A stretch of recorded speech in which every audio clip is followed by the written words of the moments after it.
Bienvenue dans l'heure de la vérité, mesdames, messieurs, shalom. Aujourd'hui, nous abordons un sujet sensible mais nécessaire. La délivrance, vérité biblique ou business religieux. Depuis quelques années, nous voyons un engouement autour de la délivrance dans plusieurs églises. Pour certains, c'est l'expression de la puissance de Dieu qui libère les captifs. Pour d'autres, c'est devenu un commerce spirituel où certains pasteurs monnaient prières, séances et soi-disant révélations. Jésus a-t-il prévu cela? On en parle avec le docteur Clyde Mundanga. Bonjour docteur. Bonjour ma précieuse sœur. Non, ça va, tout fait grâce. Dites-nous un peu, comment vous sentez-vous dans votre peau de docteur? De la parole, bien entendu. À l'aise, il faut noter que le doctorat, autrement appelé le ministère didactique, n'est pas l'œuvre des efforts d'un homme. C'est Dieu qui appelle à la grâce ministérielle. Et ayant reçu le ministère comme don, je ne peux qu'en être fier et me sentir à l'aise. Ok, là ça nous rassure. Alors pasteur, nous allons parler de la délivrance aujourd'hui. Déjà chaud, dites-nous, qu'est-ce qu'on peut retenir de ce concept? La délivrance, c'est déjà c'est l'action, par définition, de délivrer ou encore de sortir une personne ou une quelconque chose sous une emprise, sous une domination. Par exemple, quelqu'un peut être en prison pour un forfait commis et un autre vient, paye le prix et retire la personne ou encore paye ou rachète les années ou le temps que la personne aurait passé sous la prison de façon naturelle. Et le fait de payer pour que la personne sorte, ça, celui qui paye, en fait, il paye le prix pour la délivrance de la personne. Donc délivrer, c'est remettre en liberté celui qui en était privé par un prix payé. Ok, là c'est la délivrance au sens spirituel biblique ou c'est... Bon, la délivrance... Parce que quand vous parlez de prison, est-ce que les gens, je ne sais pas si au temps de Jésus aussi pratiquaient la délivrance? La délivrance, outre un fait naturel, hein, c'est le fait de rendre la liberté à quelqu'un. Quelqu'un qui était privé de la liberté, voilà pourquoi j'ai illustré par une prison. Et lorsqu'on rend la liberté à quelqu'un qui en était privé, ça c'est une délivrance. Maintenant, on peut l'adapter dans plusieurs contextes. Dans un contexte civil, normal, on va illustrer ça à quelqu'un qui aurait commis un forfait, qu'on a privé de liberté, parce que la prison est une privation de liberté. Et lorsque on retire la personne de la prison pour lui rendre sa liberté, on appelle ça délivrance. Dans le cadre spirituel également, la délivrance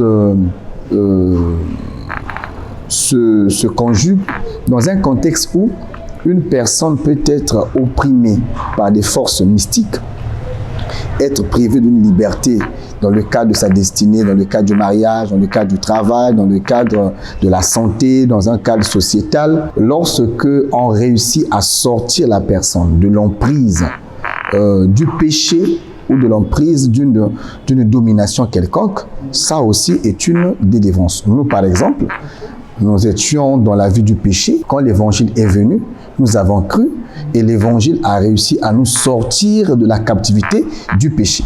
Nous qui hier, autrefois, étions soumis aux lois élémentaires de ce monde du péché et tout ça, ayant cru en l'évangile, nous avons été affranchis de cette domination du péché. On peut dire que l'évangile nous a délivrés. Au temps de Jésus et les apôtres, pratiquaient-ils la délivrance à leur temps, là, dans la Bible? La délivrance, c'est la base des Écritures. C'est la base de l'évangile de Jésus-Christ. Le premier homme, Adam, lorsqu'il a péché, il était tombé sous la captivité du péché. Dieu a payé le prix par un animal. Et lorsque le sang de l'animal a été payé, l'homme a été rédempté, l'homme a été racheté, a été délivré. Et cela étant une ombre, nous avons le peuple d'Israël qui était en captivité en Égypte par Abraham jusqu'au temps de Moïse. Et Dieu envoie Moïse pour que Moïse, par l'œuvre de la Pâque, l'agneau immolé et le sang qui avait coulé, Moïse a délivré le peuple de la captivité de l'Égypte. et ensuite le peuple de Jacob est devenu une nation qu'on appelle Israël aujourd'hui. C'était par la délivrance, bien sûr. Quand Jésus arrive, Luc chapitre 4, je vais donc lire pour asseoir ma pensée. Luc chapitre 4, nous lisons à partir du verset 18. L'Écriture dit ce qui suit. L'Esprit du Seigneur est sur moi. C'est Jésus qui parle. L'Esprit du Seigneur est sur moi parce qu'il m'a oint pour annoncer une bonne nouvelle aux pauvres. Il m'a envoyé pour guérir ceux qui ont le cœur brisé, pour proclamer aux captifs la délivrance. Donc Jésus dit qu'il a été envoyé de son Père dans le but d'annoncer une bonne nouvelle aux pauvres. Donc, l'évangile, c'est la bonne nouvelle annoncée aux pauvres. Une bonne nouvelle annoncée aux pauvres. L'évangile du Seigneur Jésus-Christ, c'est l'annonce de la guérison à ceux qui ont le cœur brisé. Donc, l'évangile annonce la guérison d'un certain peuple. Et troisième élément de la mission du Seigneur sur la terre, oint par l'Esprit, était d'annoncer la délivrance aux captifs. Ce que nous voulons comprendre en ce temps-là, parce que nous voulons juste comprendre ce qui se passe aujourd'hui, ce que nous constatons dans les églises aujourd'hui et au temps de Jésus. Quand vous avez parlé, vous avez dit que Jésus a payé un prix, donc, ou si vous voulez, vous nous parlez des conditions, de ce qu'il fallait pour bénéficier de cette délivrance-là. Est-ce qu'il fallait seulement, comme vous avez dit, avoir un cœur disposé pour recevoir la délivrance, ou il y avait d'autres conditions qui étaient posées? Dans le domaine de la délivrance répond à un chapitre doctrinal qu'on appelle la diversité d'opérations. Il y a le don de l'esprit, il y a le don de Christ, il y a les dons de Dieu. C'est regroupé en 3 catégories. Et dans les dons de l'esprit, vous avez ce qu'on appelle les dons de guérison, les dons de prophétie, les dons d'opérer les miracles. Et il y a ce qu'on appelle une diversité d'opérations. C'est quoi la diversité d'opérations? C'est la liberté de la souveraineté de l'esprit en action. De façon plus simple, Jésus a guéri un aveugle avec la parole simplement. Il va guérir un autre aveugle en crachant et en mélangeant la terre avec sa salive. Il applique aux yeux, l'aveugle voit un peu, après il lui dit « va te laver au Siloé ». Quand il va là-bas, il voit de façon plus distincte. Il y a eu 2 manières d'agir. Ces 2 manières d'agir expliquent et traitent ou encore est regroupées dans ce que la doctrine appelle la diversité d'opérations. Vous voyez, je veux prendre un exemple. Il y avait des malades. L'apôtre Paul, l'Esprit l'a agi pendant qu'il prêchait. Les gens venaient prendre des linges, mettre sur sa sueur et poser sur les malades. Ils étaient guéris. C'est une manifestation. Mais ça vient avec Pierre. Pierre est en train de vouloir courir. Son ombre viendra guérir les malades. C'est une autre manifestation. Vous voyez? Il y a diversité d'opérations. Donc on ne peut pas statuer pour dire la délivrance, il faut d'abord faire ceci, après faire cela, parce que la délivrance, c'est Dieu qui agrée. Dieu peut même dévancer le prédicateur ou encore celui, le serviteur ou la servante qui fait opérer la délivrance. Mais aujourd'hui, nous constatons que certains pasteurs vendent la délivrance quand même au prix fort. Qu'est-ce que... Oui, on multiplie des séances et il y a des montants aussi pour chaque séance. Et tout à l'heure, quand vous avez parlé que Jésus avait guéri et la personne était partie, n'était plus revenue. Maintenant, comment comprenez-vous un peu ce qui se passe aujourd'hui et ce qui s'est passé autrefois avec Jésus? Jésus a dit, quand vous lisez dans Jean chapitre 14, verset 12 ou 11 à 12, « Croyez en moi, je suis dans le Père, et le Père est en moi. Sinon, croyez du moins à cause de ses œuvres. En vérité, je vous le dis, celui qui croit en moi fera aussi les œuvres que j'ai faites, et il en fera de plus grandes, car je m'en vais au Père. Vous voyez, quand le Seigneur s'en va au Père, l'Écriture m'enseigne qu'il va libérer l'Esprit. Et quand l'Esprit viendra nous conduire dans toute la vérité et dans toute la puissance.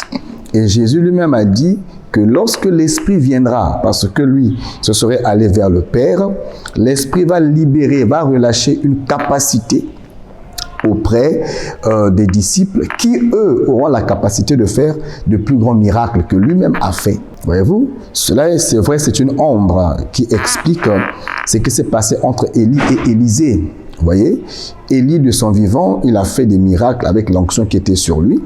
Et lorsqu'il a fini sa mission, l'Écriture m'enseigne, à la fin de sa mission, il sera monté, il sera enlevé vers le ciel. Et lorsqu'il sera enlevé vers le ciel, son fils disciple qui était avec lui, appelé Élisée, avait demandé que son père lui donne la double portion de l'esprit qui était sur lui. Et quand Élie va monter, la double portion a été représentée par un manteau qui est descendu. Et le manteau qui descend sur Élisée était un manteau qui incarnait la double portion, la double puissance, la double onction de ce que son maître Élie avait reçu. Et quand le manteau est descendu, l'Écriture m'enseigne que Élisée a fait plus de miracles que Élie l'avait fait. Cela explique simplement que Élie, c'était notre Seigneur Jésus-Christ. Il a travaillé avec un manteau qui était la puissance de l'Esprit sans mesure. Mais lorsqu'il a fini sa mission et qu'il est monté vers le Père, il a lâché le manteau qui était le Saint-Esprit. À la Pentecôte, le manteau est tombé sur les disciples. Et dès cet instant, les disciples ont reçu la capacité double de ce que le Seigneur Jésus-Christ avait reçu. Et eux pouvaient donc à leur tour faire des miracles plus que ce que Jésus avait fait. Donc, ce n'est pas étonnant. Si aujourd'hui, le Saint-Esprit fait des choses inimaginables, des choses, on va dire, puissantes et glorieuses, ce n'est que normal. Jésus a guéri les malades, les apôtres l'ont fait. Jésus a ressuscité les morts, les apôtres l'ont fait. Oui, là-bas, pasteur, les apôtres l'ont fait. Mais nous voulons ce qui se passe avec les pasteurs. Ça veut dire que les pasteurs n'ont pas, ou peut-être certains pasteurs n'ont pas reçu le mandat, ou je ne sais pas, la veste pour cette capacité-là de délivrer. Parce qu'on ne peut pas comprendre que les mêmes personnes qui sont délivrées, ce sont les mêmes qui reviennent. Non, ça c'est un autre contexte. D'abord... Non, mais oui, un autre contexte, nous voulons seulement dire que quand ils reviennent comme ça, puisque c'est conditionné, la délivrance est conditionnée. Tu viens pour la première fois pour qu'on te délivre. Et bon, on ne sait pas si on va dire, on fait semblant de te délivrer. Et après, on constate, la personne revit les mêmes choses. Et la personne sera obligée de repartir. Et quand tu repartais aussi, il y a un autre montant. Est-ce que, selon vous, bon, je ne sais pas, est-ce qu'on parlerait d'un système religieux ou... Parce que nous voulons comprendre là, qu'est-ce qui se passe. Jésus a délivré quelqu'un, une femme, oui, et il lui a dit, va et ne pêche plus. C'est un fait. C'est Jésus qui délivre. Mais il dit, va et ne pêche plus. Un autre, Jésus délivre et Jésus dit, tes péchés te sont pardonnés. Okay. Voyez-vous? Ça veut dire qu'il y a certaines délivrances ou certaines oppressions qui sont liées au péché que la personne a eu à commettre. Donc le péché ouvre la porte et le diable se saisit de la personne. Quand la délivrance est opérée, si la personne est délivrée, se retourner vers ces mêmes pratiques, faute de l'enseignement, à cet instant, il ne faut pas être étonné que le même mal revienne. Vous voyez?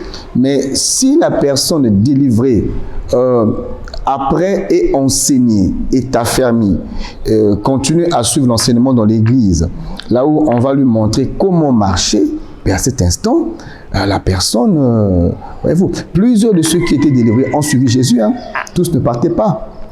Voyez-vous, la femme qui était délivrée de 7 démons, la prostituée, elle est restée au pied du Seigneur.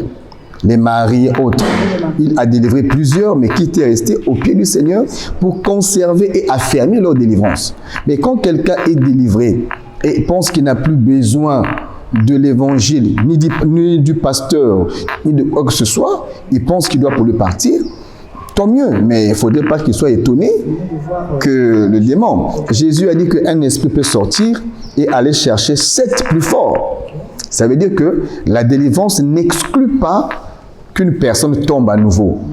Mais une fois tombé, parce que délivrer un homme fort est parti, parce que quand Jésus explique la maison et l'homme fort, c'est un langage qui explique la délivrance de façon imagée.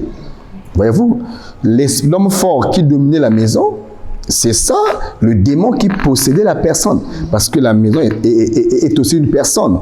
Vous êtes le temple ou la maison de Dieu. Vous voyez? Donc cette maison de Dieu dont Christ parle, c'était une personne dominée par un démon qu'il appelait l'homme fort. Et quand l'homme fort domine la maison, c'est lui qui donne la loi. Mais une fois que l'homme fort est chassé, lorsque l'homme fort est chassé, nous appelons ça délivrance. Voyez-vous?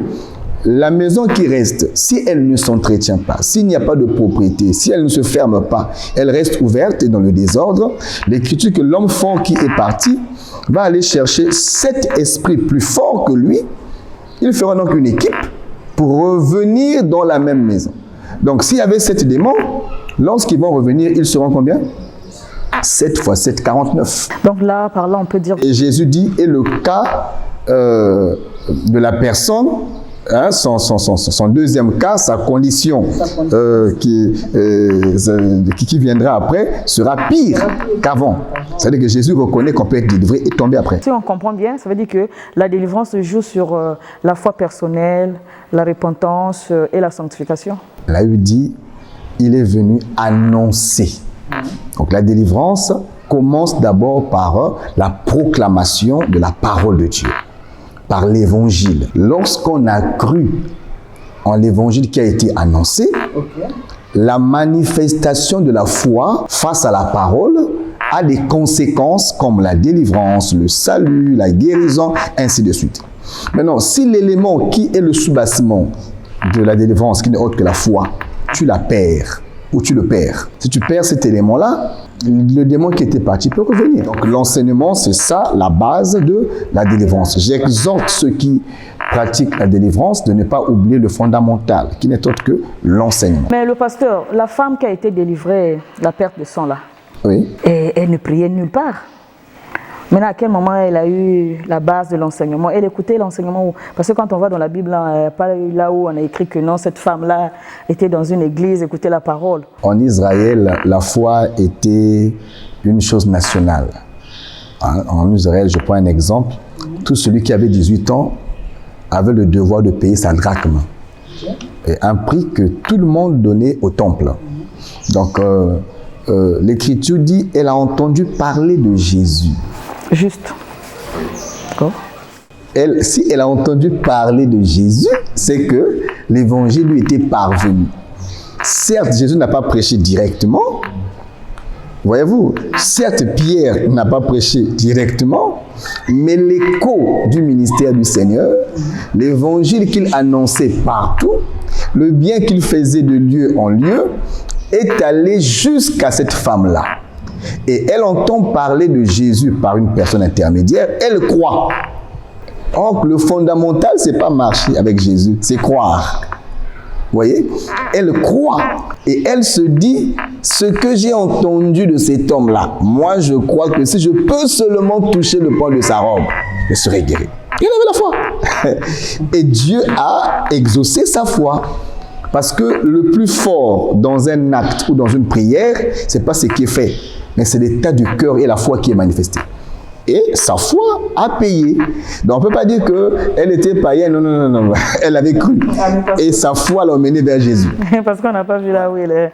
Maintenant, comment distinguer une véritable délivrance opérée par le Saint-Esprit d'une mise en scène manipulatrice? Dieu finit par exposer toujours ce qui ne vient pas de lui. Et j'aimerais exhorter les frères. S'il faut faire une campagne de faux miracles, vrais miracles, on court le risque de combattre aussi l'œuvre de l'Esprit. Un jour, on a dit à Jésus, Maître, mais tu as sémé le blé. Comment il arrive qu'on vient, on constate qu'il y a aussi l'ivraie à l'intérieur? Ah non, il faudrait qu'on puisse enlever le blé, l'ivraie qui est là, pour que le blé reste. Jésus a dit, ah non, Ne faites pas ça. Parce qu'en voulant le faire, il faut craindre que vous retirez aussi le blé en voulant retirer l'ivraie. Parce que les deux sont mélangés ensemble. Le temps viendra où les moissonneurs viendront pour distinguer. Or, les moissonneurs, ce n'est pas tout le monde. Le moissonneur, celui qui a la capacité de moissonner. Voyez-vous, les moissonneurs aussi peuvent être des ministres de la parole, mais des ministres aguerris qui ont la capacité de moissonner. La sagesse voudrait qu'on enseigne la parole. La parole elle-même éclairera ce qui est vrai de ce qui est faux. Mais s'il faut commencer à... Quel est le faux miracle? Quel est le faux miracle? Ça peut être glissant parce que quelqu'un peut prêcher l'évangile, mais il est sorcier. Vous voyez? Il va dire non, d'abord il a prêché, après il a fait, mais il est sorcier. Aujourd'hui, il y en a qui ont des totems dissimulés, qui prêchent aussi l'évangile. Vous écoutez au nom de Jésus, mais il a un totem. Lui-même, il sait comment il masque son Jésus-là avec les miracles, mais on voit quand même ici, il y a des miracles. Et à la fin, on vient constater qu'il y avait des histoires. D'ailleurs, moi, je connais un serviteur de Dieu qui faisait des actions, tout ça là. Le jour de sa mort, les parents sont venus vers le corps, ont récupéré ce qui était à eux, ils sont partis. C'est là où on comprend, oh, il était sorcier. Mais qui aurait cru? Parce qu'il prêchait Jésus. Il disait Jésus qui sauve, Jésus délivre. Il était sorcier. Vous voyez? Donc, de peur de retirer le blé en voulant retirer l'ivraie, j'exhorte, ça n'engage que moi. J'exhorte et j'en appelle à la sagesse, prêchant l'évangile, et prêcher l'évangile sera suffisant pour exposer des œuvres de ténèbres. Toutefois, s'il y a des actes extravagants, comme quelqu'un qui commence à vendre l'huile chez lui à l'église, comme quelqu'un qui commence à poser des actes extravagants, vous voyez, là on peut dire, non, là ça va quand même un peu trop loin de l'évangile, ça s'écarte carrément de l'évangile. Mais si ce n'est que les impositions de main, les services, ça il faut être prudent parce que dans la souveraineté de Dieu et dans ce que j'ai appelé à peine, bon c'est Paul qui en appelle comme ça, ce que j'ai nommé comme, ce que Paul, pas moi, ce que Paul nomme comme étant la diversité d'opérations. Ça peut faire que quelqu'un est en train de prêcher, Dieu lui met à cœur une pensée. C'est l'esprit qui lui met à cœur la pensée. Et l'esprit lui dit, fais ceci. Il peut dire à quelqu'un, bon, quitte là, mets-toi là. La personne, en obéissant à sa voix, est guérie. Ce n'est pas un système, ce n'est pas une doctrine, mais c'est une action prophétique. C'est une manifestation de la souveraineté. Actes des Apôtres, chapitre 19. On parle de l'apôtre Paul ici. Je pense avoir cité ça. Je prends à partir du verset 10. Cela durant 2 ans, de sorte que tous ceux qui habitaient l'Asie, les Juifs grecs, entendirent la parole du Seigneur. Et Dieu faisait des miracles extraordinaires par les mains de Paul. Au point qu'on appliquait sur les malades des linges ou des mouchoirs qui avaient touché le corps de Paul, et les malades, et les maladies les quittaient, et les esprits malins sortaient. Or, quand l'esprit malin sort d'un corps, il y a eu délivrance. Parce que l'esprit malin vient posséder. Qui dit posséder, dit dominer, dit asservir, n'est-ce pas? Et quand ce qui possédait est ôté, il y a délivrance. Vous voyez que les délivrances s'opéraient, les guérisons s'opéraient au simple contact de linge ou encore de la sueur de Paul. Simple contact. Et ici, on parle des miracles extraordinaires donc, et des délivrances qui s'opéraient par le ministère de Paul. Mais ce n'est pas partout que Paul le faisait. C'est arrivé à Paul pendant qu'il était à Éphèse. Mais Paul n'a pas fait de ça une doctrine. Quand il quitte Éphèse, il va à Corinthe, il dit, bon, Momoni, moi, ma sueur, il dit que ça abat. Donc, venez, ma sueur, c'est 100 000. Vous voyez, ça, Paul n'a pas fait ça. Là, nous tombons dans l'extravagance. C'est ce que je condamne. Mais critiquer le fait que Paul est guéri par un acte et Dieu est passé, il faut être prudent parce que l'esprit est souverain dans sa façon d'agir et d'opérer. Je voulais juste savoir, dans votre église, le montant de la délivrance est à combien? C'est la foi. Le prix, c'est la foi. Vous n'avez pas des produits que vous vendez, par exemple, cette bouteille d'eau? Dieu peut se servir de l'eau pour guérir quelqu'un. Vous vendez une bouteille, je ne sais pas comment, parce qu'on dit que l'Église a besoin de cet argent-là. Donc, vous n'avez pas des objets que vous vendez, ou alors, si vous voulez, est-ce que ces pratiques sont bibliques? Quand vous avez cité là, je n'ai pas vu là où quelque part on a dit, mais aujourd'hui, c'est ce que nous observons. Il y a des montants, donc le premier passage à un montant, le deuxième passage à un montant, et soit... on vous vend des objets auxquels vous vous appliquez. C'est parce que c'est l'huile, vous appliquez et vous êtes totalement guéri. L'apôtre Paul disait, lorsqu'il voulait traiter la question sur le parler en langue, il disait, je parle de ces choses comme quelqu'un aussi lui-même qui parle en langue. Donc ce n'est pas par esprit de jalousie. Quelqu'un aurait dit non mais lui il parle parce que non. Puisque plusieurs pensent que être docteur veut dire enseignant seulement et pas la puissance. Mais c'est mal lire la parole de Dieu. Un docteur peut avoir le don de guérison, peut avoir le don de prophétie, peut avoir le don d'opérer des miracles. Mais il est docteur. Prends le point de Jésus. On lui a dit tu es un docteur venu de Dieu. Nicodème lui a dit ça. Tu es un docteur venu de Dieu. Car les miracles que tu fais, personne ne peut le faire si Dieu n'est pas avec lui. Ça veut dire, le docteur venu de Dieu peut faire des miracles. Opérer un miracle, c'est un don. Ça n'a rien à voir d'abord avec le fait d'être prophète ou d'être, je ne sais pas, évangéliste. Et je dis des choses que je connais un peu aussi. Outre ce que je lis, ce que j'expérimente. Dans le ministère dont Dieu nous a fait grâce de posséder, on a des témoignages qu'on ne va peut-être pas là ici. Il y a des cas de cancers guéris, il y a des cas de possession délivrée. Il y en a de façon régulière. Ce qu'il faut éviter, c'est de marchander la parole de Dieu ou encore les services de l'esprit. Vous voyez? Si celui qui est touché pense faire du bien à l'œuvre de Dieu, ce que je recommande aussi. Parce que la loi disait, quand quelqu'un était délivré, il devrait aller voir les sacrificateurs pour donner le sacrifice d'action de grâce. C'est ainsi que quand Jésus a délivré, il a dit aux lépreux, va au temple et va présenter ce que Moïse avait prescrit pour que ça serve de témoignage. Vous voyez? Donc, la doctrine disait aussi que celui qui était délivré devrait ramener au temple un sacrifice d'action de grâce, offrande. Voyez-vous? Comme pour dire, j'étais malade, Dieu m'a guéri, je témoigne, en voici mon sacrifice. Vous voyez? Donc, aujourd'hui, il y a aussi un problème au niveau du peuple. Une fois que Dieu a accompli ses merveilles, le peuple ne fait pas ce que Jésus avait dit. Jésus a dit aux lépreux, va voir Moïse, va au temple, va donner ce que Moïse avait prescrit. Or, aujourd'hui, l'enseignement fait aussi que certains éléments ne sont pas épinglés lorsqu'on enseigne. Et là n'est pas le problème. Ce n'est pas aussi la raison pour laquelle on va vendre le miracle. Mais c'est peut-être face à l'ingratitude du peuple. C'est maintenant aussi le piège devant lequel nous, ministres de Dieu, sommes exposés. D'un côté, il y a un manque de sensibilité du peuple, il faut l'admettre. De l'autre côté, ça n'excuse pas les comportements déviants.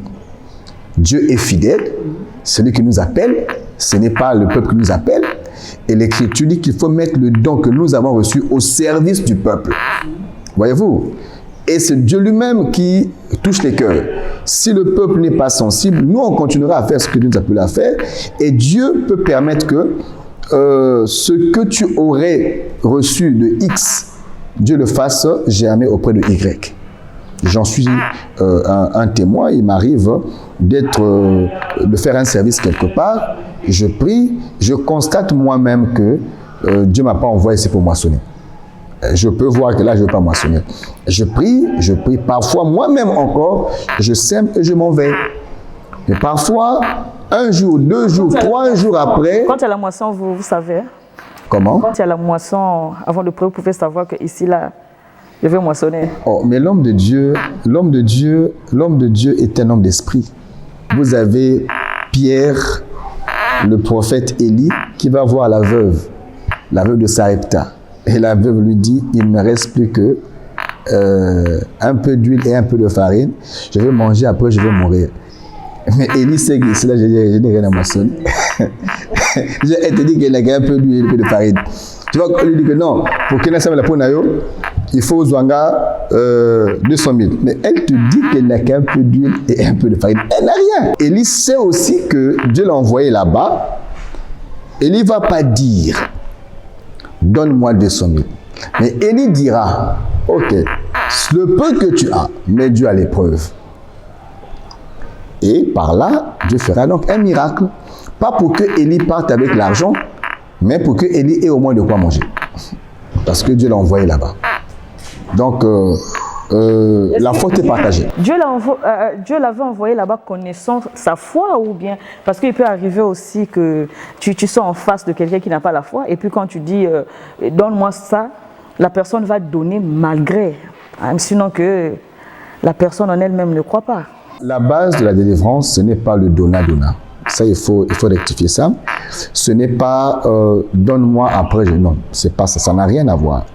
La loi disait que la délivrance est opérée, c'est gratuit, c'est l'esprit qui opère. Tu peux aussi, Dieu peut t'emmener quelque part où tu fais la délivrance, mais déjà tu t'attends à rien, tu as fini ton service, tu es béni, Dieu vous prie, vous rendez grâce à Dieu, tu l'exhortes pour qu'il ait la foi, après tu continues ton chemin.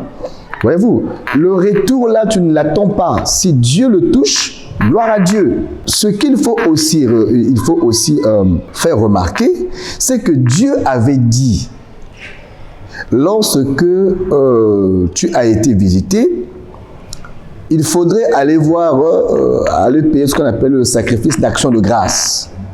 C'est ce que la loi dit. Vous voyez, à cet instant, ça ne s'impose pas. La personne qui a vécu la grâce de Dieu saura, ce n'est pas instantanément non plus. Mais non, si Dieu conduit le prédicateur à poser un acte de foi, ça n'engage que le prédicateur et l'esprit qu'il a animé sur cet instant-là. On ne le juge pas, mais on va pas aussi en faire un exemple. Sinon, ce qui est enseigné, c'est ce qui est... vous voyez, dans le domaine de l'enseignement, on n'enseigne pas les cas particuliers. On enseigne les généralités. Ce qu'on appelle doctrine, ce sont les généralités. Cependant, s'il y a des cas isolés, ça peut arriver avec l'Esprit de Dieu. Pasteur, nous constatons aujourd'hui les programmes de l'Église aujourd'hui tournent autour de la captivité et de la délivrance, des liens. Est-ce que quelque part centraliser le message autour des démons plutôt que Christ ne serait pas une erreur? Il y a des réalités liées à l'Afrique. Si tu partais en France, les prédications tournent autour des papiers, des documents, tout ça là. C'est parce que c'est leur problème là-bas. Si tu partais aux États-Unis, les prédications tournent autour de freedom, parce qu'ils ont un passé d'esclavagisme. L'évangile tient compte des réalités sur le terrain. C'est pas à fustiger, c'est des choses. En Afrique, tu peux être en train de prêcher, un sorcier fait péter le groupe électrogène. C'est ça la réalité à nous. Vous voyez, un prédicateur prêche, on l'envoûte. Il perd la prédication sur la tête. Il a l'esprit, mais on l'a envoûté. C'est des cas que nous gérons en Afrique. Il n'y a pas que l'Afrique. Si vous partez en Amérique du Sud, vers le Brésil, là-bas, vous trouverez les mêmes genres de prédications. Parce que là-bas aussi, la sorcellerie est beaucoup entretenue par des traditions conservées. Vous voyez, en Afrique, jusqu'à ce jour où nous parlons, l'évangile n'a pas réussi vraiment à sortir le peuple des traditions. À un certain niveau, les traditions résonnent encore avec beaucoup d'ardeur. Ça fait que nous sommes toujours soumis à certaines réalités. Et ça, on ne peut pas s'en empêcher. L'autre élément qui peut être à la base de ces thèmes, outre nos réalités à nous, c'est la souffrance. Parce que quand c'est comme ça, chaque démon est nommé. Celui qui est paresseux, on dit le démon de la paresse. C'est la souffrance. Le jour où Dieu fera grâce à l'Afrique d'avoir un peu plus d'emploi, vous allez voir qu'il y a des démons qui vont disparaître. C'est un fait, c'est une réalité. Ce sont nos faits, bon, ce sont nos problèmes à nous. Il y a beaucoup de paramètres. Hein? Voilà. Il y a des raisons endogènes, il y a des raisons. Voilà, c'est un peu le sens là. Les démons de retard. Quand la personne vient souvent en retard, là, il faut chasser les démons de retard. Tous les démons sont nommés. Donc le jour où il y aura l'argent, il y aura beaucoup d'améliorations. Il y a des démons qui vont repartir en enfer. Ok. Mais pourquoi les sujets qui sont victimes sont en majorité de genre féminin? La femme est plus sensible que l'homme. Ce n'est pas d'aujourd'hui. Le serpent a essayé auprès de l'homme, il n'a pas pu. Il a trouvé l'être sensible, c'est la femme. Donc, ça n'a pas commencé aujourd'hui. Au commencement aussi, il en était ainsi. Donc, même au commencement, vous allez remarquer que celle par qui le serpent était passé, c'était la femme. Parce qu'elle est, a dit Pierre, un être de sexe faible. Sexe faible ne veut pas dire qu'elle n'est pas forte physiquement. Vous avez des femmes qui sont physiquement plus fortes que les hommes. Et aucun élément n'atteste que la femme n'est pas physiquement forte. Une femme va te porter un bébé avec une seule main sur un demi-kilomètre, elle ne se fatigue pas. Mais donne-moi l'enfant, je ne veux pas pouvoir faire même 10 mètres, je serais fatigué. Vous voyez? Donc elle est forte. Elle porte ce que parfois un homme ne peut pas porter. Mais elle est faible émotionnellement. La femme est créée émotive. Donc, du coup, gérer les gens ou encore être facile à manipuler, ça, c'est son domaine. Elle est facile. Vous voyez? Elle peut être fâchée, tu dis seulement un seul mot, elle commence à rire. Elle devient contente. Elle est comme ça. Elle est émotionnelle. C'est pour ça aussi que le manipulateur se dit plus facile de gérer celle-là que celui-là. Voilà, c'est la raison. Et quels sont les dangers d'une dépendance à des séances de délivrance payantes ou répétitives? Le danger, c'est plus auprès du prédicateur qui court le risque de ne plus dépendre de l'esprit, de ne plus dépendre de l'esprit, mais le pauvre peuple, tant qu'il n'a pas l'enseignement, en fait, le remède à tout ça, c'est l'enseignement. Si le peuple est enseigné, il y a des choses qu'il ne fera pas. Même quand tu auras craché le feu, après avoir craché ton feu, dès que tu commences, ils vont te dire, c'est pas écrit. Vous voyez, ils vont discerner selon que non, là, ça s'écarte. Mais tant qu'il n'y a pas l'enseignement, nos gymnastiques, nos protocoles de protection ne suffiront pas pour préserver le peuple. L'enseignement seul pourra préserver le peuple. Nous arrivons au terme de notre émission. Vous allez regarder votre caméra et peut-être qu'il y a un message captivant pour le peuple ou alors une dernière inspiration en rapport avec le thème, bien entendu. Nous voulons dire au peuple de Dieu que la délivrance est l'un des fondements de la foi chrétienne. Il y a dans la Bible un courant qui ne croyait pas à la délivrance. Et il n'y a rien de nouveau sous le soleil. Ce qui était, ce qui est, ce qui est, ce qui sera. Ce courant était incarné par un peuple qu'on appelait les Sadducéens. Les Sadducéens, c'étaient des prédicateurs aussi de l'évangile, mais qui, eux, ne croyaient ni à la résurrection, ni aux anges, ni aux esprits, ni à la délivrance, ni aux miracles. Pour eux, c'est le salut tout court. Et ce courant est un courant méthodiste aujourd'hui. Il y a ce courant-là qui existe, même dans l'évangile, qui ne veut rien savoir de miracles, rien savoir ceci. Pour eux, crois seulement, tu seras sauvé. C'est un courant qui ne date pas d'aujourd'hui, c'est du Sadducéen. Bon, ça relève des Sadducéens. Alors, nous disons qu'à côté des Sadducéens, il y avait des pharisiens qui, eux, croyaient aux miracles et croyaient à la puissance, mais avaient du mal à reconnaître que Jésus était celui qui était le point central de ces choses. Et il y a à côté des deux le courant chrétien, donc le courant des apôtres, qui eux croyaient en ce que croyaient les pharisiens, Mais croyez aussi que Jésus était le point central de tout ce que les pharisiens croyaient. Et l'évangile du Seigneur, c'est l'évangile qui croit. Jésus a dit au peuple qui était ses disciples, en ce qui concerne les pharisiens, faites tout ce qu'il vous demande de faire. Donc les pharisiens avaient une position juste, mais c'est leur foi qui posait problème. Nous disons au peuple de Dieu, la délivrance est biblique. La délivrance est doctrinale. Tu as beau être enfant de Dieu, il peut arriver que tu faillisses. Et tu peux être enfant de Dieu, mais il y a un secteur de ta vie qui est toujours contrôlé par des esprits impurs. Dans les Écritures, c'est l'apôtre Paul, même dans l'Écriture, dit qu'il était animé d'un mauvais esprit qui était là, qu'il a appelé une écharde, qui lui soufflait des paroles, voilà, à le discréditer. Donc c'est pour dire que si même Paul, ministre de son État, a eu un esprit, c'est vrai par ordre du Seigneur, mais c'est l'exemple que le Saint-Esprit peut cohabiter avec un esprit satanique. C'est possible. Donc j'aimerais dire ici, rechercher la délivrance, c'est très important et très fondamental. Être chrétien, c'est bien, mais ça n'exclut pas que dans un certain secteur, tu sois opprimé.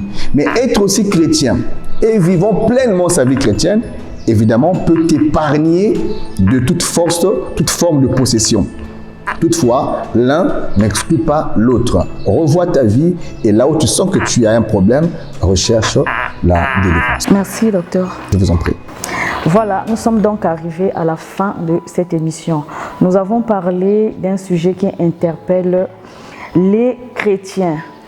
La délivrance, vérité biblique ou business chrétien. Je n'ai plus rien à ajouter. J'espère que vous avez bien écouté le docteur. Comme j'ai l'habitude de dire, ici, on ne donne pas les conclusions. Vous qui l'avez écouté, si vous pensez que ce qu'il a dit, c'est bien cela par rapport aux Écritures, mettez-en en pratique, car la Bible dit que vous connaîtrez la vérité et la vérité vous affranchira. Sur ce, je vous demande de rester vigilant. Merci d'avoir donc été avec nous. Et on se retrouve la semaine prochaine avec le même plaisir. Shalom chez vous.